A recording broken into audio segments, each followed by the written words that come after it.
'Cause I feel you tonight, 'cause I feel you tonight. E aí, pessoal do terceiro ano, vamos ter a nossa aula hoje, modalidade podcast. Vamos para o capítulo 3 do livro de vocês.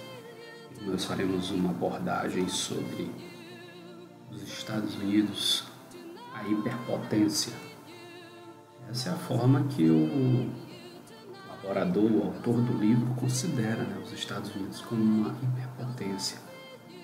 E o ponto de partida que nós temos é um trecho aqui, um texto rápido, que diz o seguinte. Eu queria ler na íntegra, esses literais, para que vocês depois possam ir percebendo no andamento da aula, e dentro dos tópicos que nós iremos abordar, como os Estados Unidos recebe essa terminologia, essa alcunha, esse estigma de hiperpotência. O texto diz assim: o estilo de vida estadunidense, ou American Way of Life, evidencia o poder econômico dos Estados Unidos e a sua condição de hiperpotência global, construída ao longo da história por meio de agressivas e controversas. Atualmente, o país apresenta grande dependência de combustíveis fósseis e graves problemas sociais, derivados da desigualdade econômica e do preconceito contra negros e imigrantes. Desde o início das relações internacionais, quando nós começamos a tratar, nós vimos que havia uma pergunta inicialmente capciosa, e essa pergunta era a seguinte: será se existe alguma autoridade mundial, algum país que se sobrepõe aos demais países? É uma pergunta capciosa. O termo hiperpotência já é capcioso, mas vamos analisar quais foram os pontos centrais que fizeram com que os Estados Unidos da América tivessem ou recebessem essa alcunha pelos estudiosos, pelos especialistas. Primeiramente, o livro se divide, essa parte do capítulo, se divide em explicações desse poderio norte-americano. Lembrando, não somente eles são americanos, nós também somos americanos. Nós fazemos parte de um continente. O que é diferente é o processo de regionalização. Nós vamos observar, eles estão regionalizados de acordo com a questão linguística, idiomática. Eles são da América anglo-saxônica. O tronco linguístico deles é diferente do nosso. Então nós estamos na América Latina. Do ponto de vista físico, da análise geográfica física, eles fazem parte da América do Norte. E aí eu tenho a América do Sul. Mas todos somos americanos. Então, o que leva os Estados Unidos a receber, então, essa terminologia?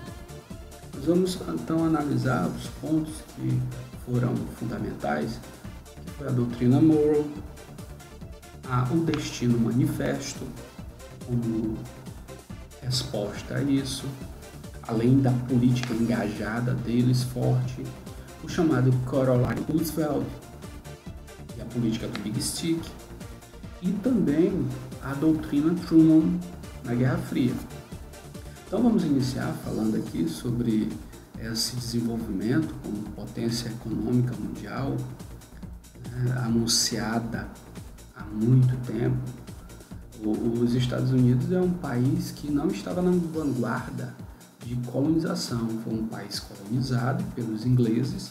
Isso é importante nós acrescentarmos, que nós vamos falar sobre as 13 colônias, mas que conseguiu, ao final do século XX, se sobrepor a todos os outros países de certa forma.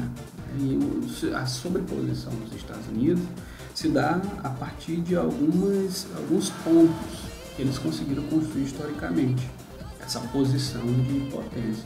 Então, os Estados Unidos são considerados uma potência econômica, uma potência militar, uma potência tecnológica, uma potência política e potência cultural. Econômica porque tem um dos maiores PIBs do mundo, Em 2018, dentro da pesquisa que eu fiz, foi mais de 20 trilhões de dólares, somente os Estados Unidos.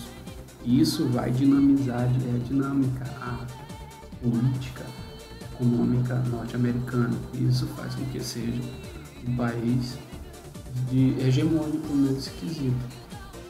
Sobre a questão da potência militar, que também é um critério, um elemento que mostra os Estados Unidos como hiperpotência, país multilateral, né, unilateral em termos de potencialidade, é o aspecto militar. Lá nos Estados Unidos da América, eu fiz uma análise, tem mais de 1 milhão de militares na ativa. Um contingente muito grande. Eles têm a maior máquina de guerra do mundo em todos os tempos, ogivas nucleares. E isso faz com que diversos países temam, né? Se rendam ao medo, ao temor norte-americano. A potência tecnológica apresenta uma capacidade imensa de produção científica, tecnológica. As melhores universidades estão concentradas nos Estados Unidos também, em Harvard, por exemplo, de onde saiu o cara que criou o Facebook, o Mark Zuckerberg, estudou lá em Harvard, trancou a sua matrícula. Cambridge, Stanford são universidades de renome internacional. Além de haver fugas de cérebros de diversos países para os Estados Unidos, então, diversos países acabam enviando as suas melhores mentes, as mentes brilhantes para essas universidades. Os Estados Unidos é uma potência política, influencia, persuade o sistema internacional facilmente. É membro do Conselho de Segurança da ONU. Nós vemos aí cotidianamente as posições do novo presidente em relação à ONU.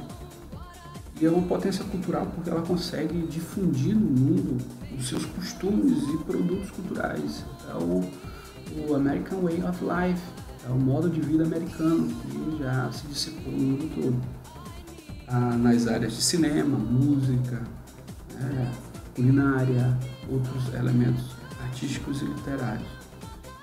É importante observarmos então que essa análise dos Estados Unidos como potência se dá também por conta do formato de expansão que eles tiveram. Eles tiveram uma expansão territorial desde o período das 13 colônias,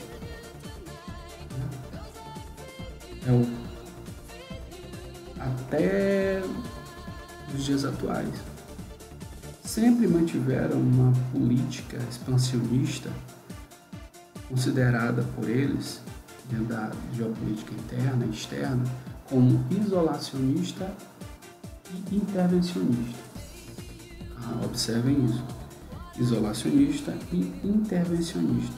Os Estados Unidos possuem 50 estados e eles conseguiram de 13 colônias, as 13 colônias, New Hampshire, Massachusetts, Pensilvânia, Rhode Island, Connecticut, Nova York, Nova Jersey, Delaware, Maryland, Virgínia, Carolina do Norte, Carolina do Sul, Geórgia, conseguiram alargar expansivamente o seu território, e principalmente para o oeste, para o sul, para o norte.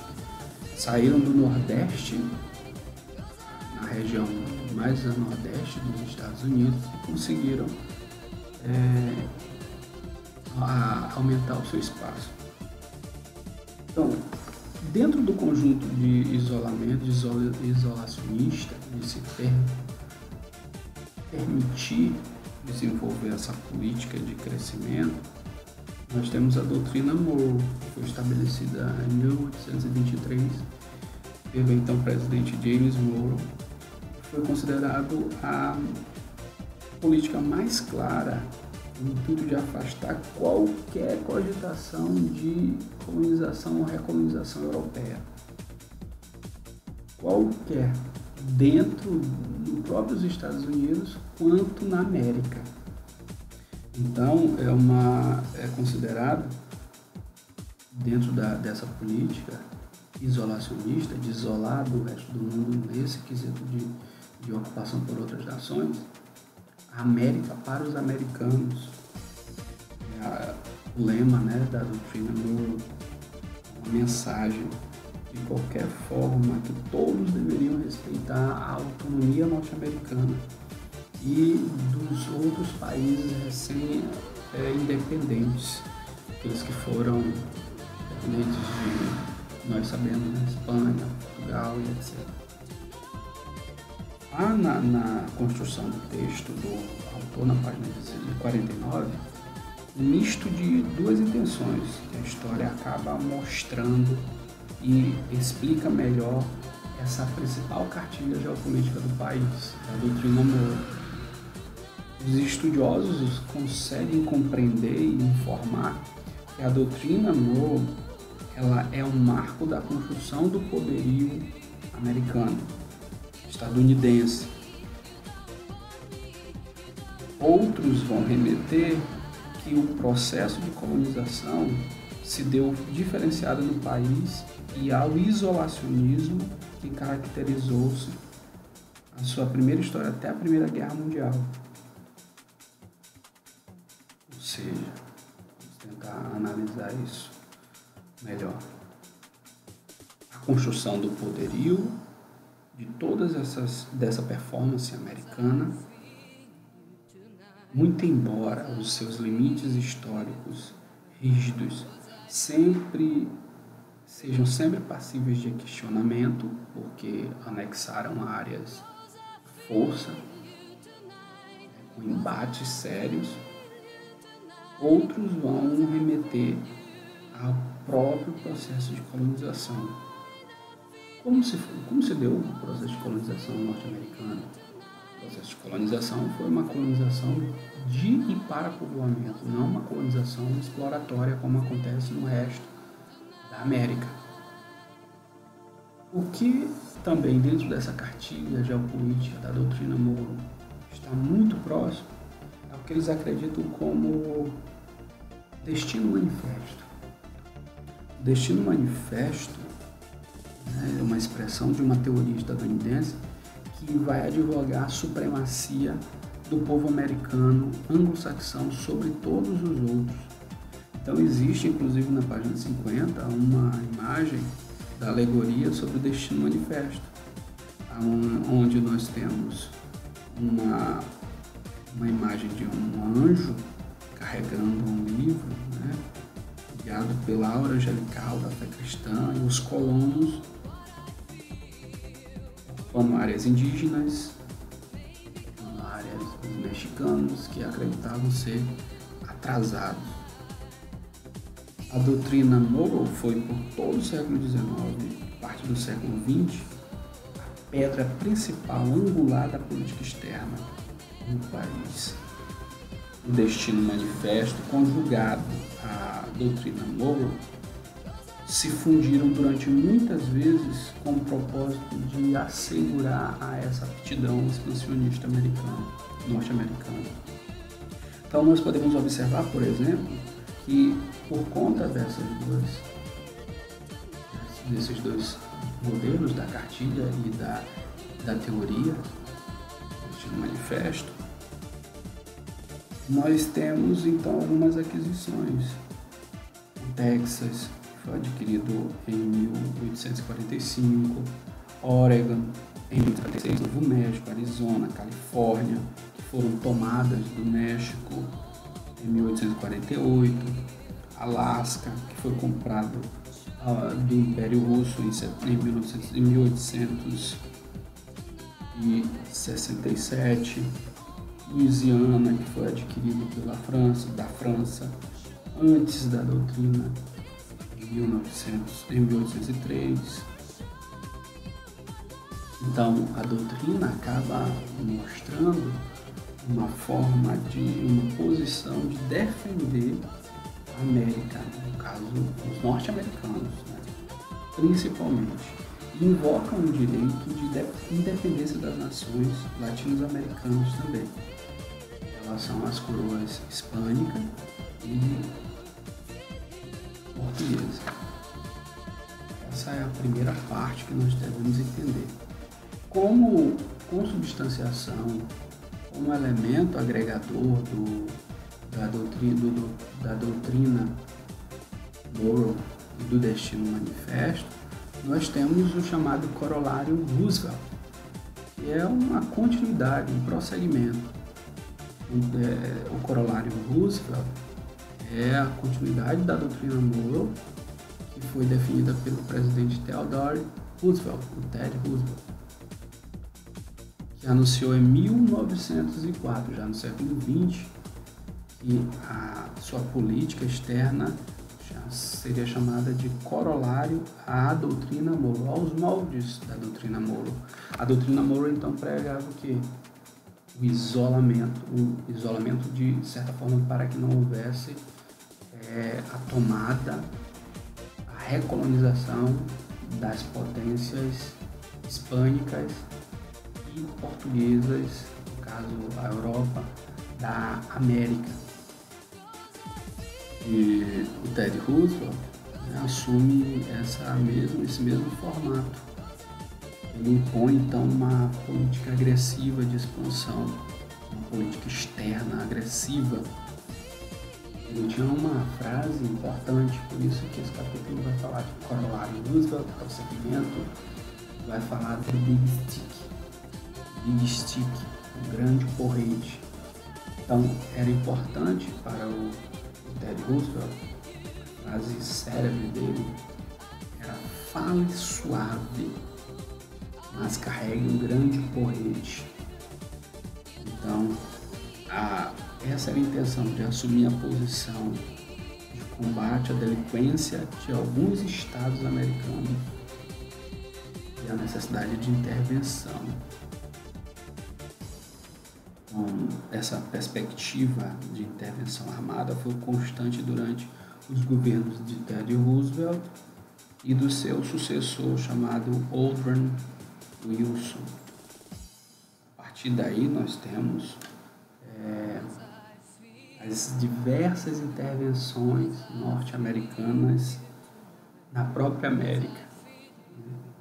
Por exemplo, em 1989, no contexto das disputas cubanas da independência, os Estados Unidos declarou guerra à Espanha, alegando que uma embarcação, um coroçado humano, havia sido bombardeado.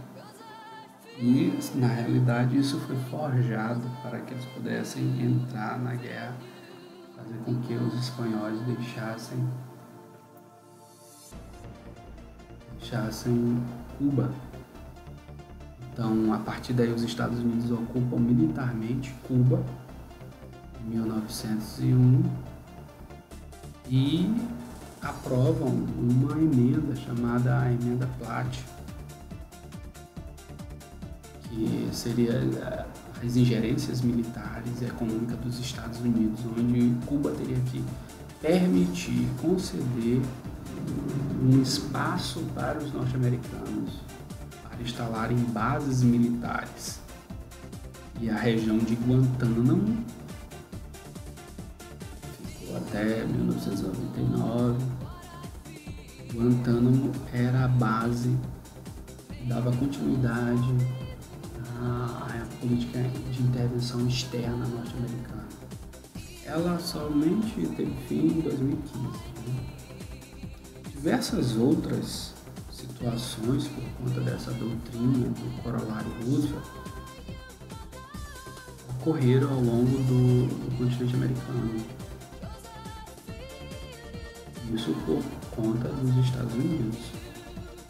Então, nós vamos ter o Canal do Panamá, a intervenção direta do Canal do Panamá, onde os norte-americanos, a política norte-americana interviu diretamente. O canal esteve sob o controle norte-americano até o século XX. E nós temos outras intervenções na América Latina, intervenções em Porto Rico em 1824, na Argentina em 1831, no México em 45 e 1847, na Nicarágua,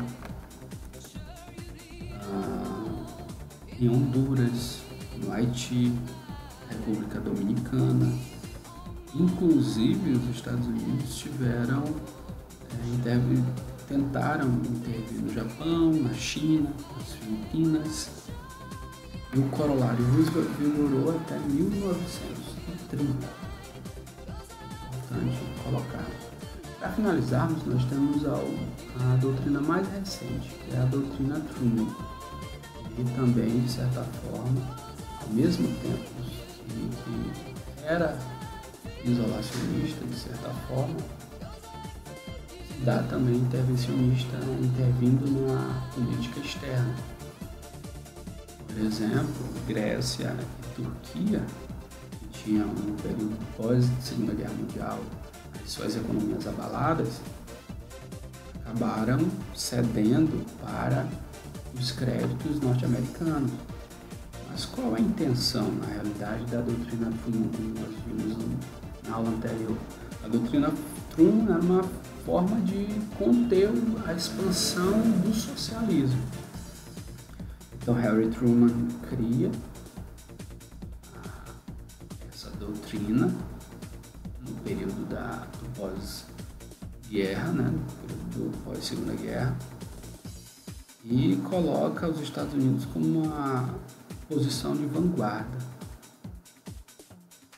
Aí assume posições intervencionistas bem fortes e bem agressivas e incisivas, com o fim de bloquear as ações dos comunistas e do avanço soviético.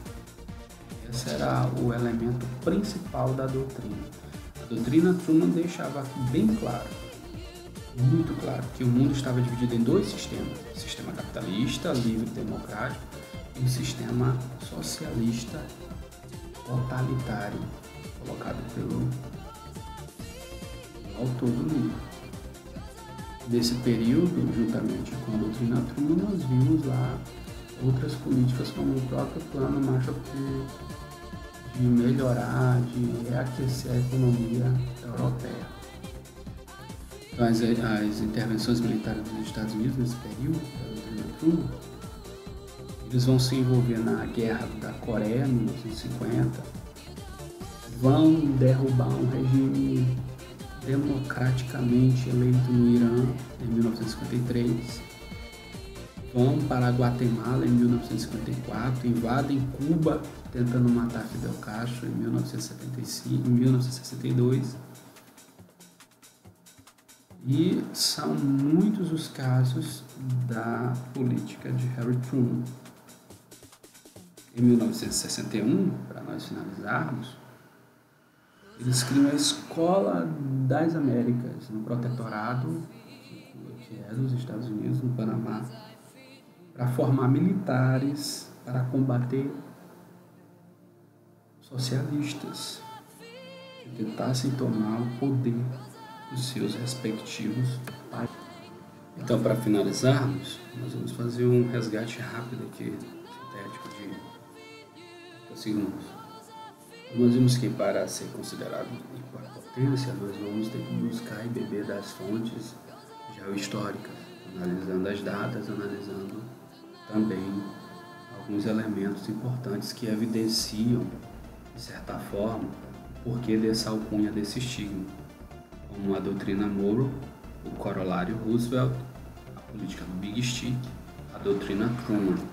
Nós vimos aí que a doutrina Monroe foi uma forma isolacionista, né, criada pelo James Monroe em 1823, agregada e aliada à teoria do destino manifesto.